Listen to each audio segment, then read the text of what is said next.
गुढीपाडवा हा हिंदू नववर्षाची सुरुवात दर्शवणारा अत्यंत महत्त्वाचा सण असून गुरुवार दिनांक 19 मार्च रोजी राज्यासह देशभरात हा सण मोठ्या उत्साहाने साजरा केला जाणार आहे. 3.5 शुभमुहूर्तापैकी एक मानल्या जाणाऱ्या या दिवसाला धार्मिक आणि सांस्कृतिक दृष्टीने विशेष महत्त्व आहे. या दिवशी अनेक जण नवीन वस्तूंची खरेदी करतात, तसेच घरासमोर गुढी उभारून आनंदानं नववर्षाचं स्वागत करतात.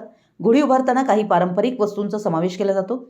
त्यामध्ये कडुनिंबाचा पाला आणि साखरेचे बत्ताशे यांना विशेष स्थान आहे. गुढीला कडुनिंब का लावला जातो यामागे धार्मिकतेसोबतच आरोग्याशीही निगडीत कारण असल्याचं सांगितलं जातं. गुढीपाडवा हा चैत्र महिन्यात येतो आणि याच महिन्यापासून उन्हाळ्याची चाहूल लागते. हिवाळा संपूर्ण उष्णतेची सुरुवात होत असताना वातावरणात आणि हवामानात मोठे बदल होतात. या बदलांचा परिणाम अनेकदा मानवी आरोग्यावरही दिसून येतो. कडुनिंबाला आयुर्वेदात विशेष महत्त्व दिलं गेलं आहे.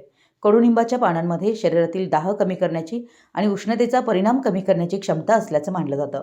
त्यामुळे ऋतूबदलाच्या काळात शरीराला संरक्षण मिळावं आणि कडुनिंबाचं महत्त्व लक्षात राहावं या उद्देशानं गुढीला कडुनिंबाची डहाळी बांधण्याची परंपरा आहे. गुढीसाठी कडुनिंब घेताना तो हिरवागार आणि ताजा असावा अशी परंपरागत समजूत आहे. या काळात कडुनिंबाच्या झाडांना नवीन पालवी फुटलेली असते. शक्यतो फुलांसहित कडुनिंबाची डहाळी आणून ती साखरेच्या बत्ताशांसोबत गुढीला बांधली जाते.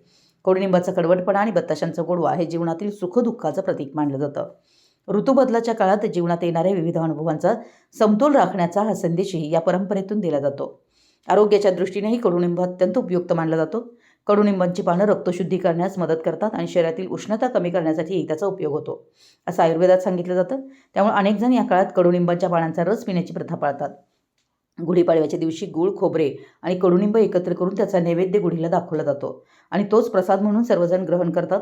परंपरा, आरोग्य आणि ऋतूबदल याचा सुंदर संगम या प्रथेतून पाहायला मिळतो. मराठी एस न्यूजसाठी कोल्हापूरहून संदीप अडसूळ.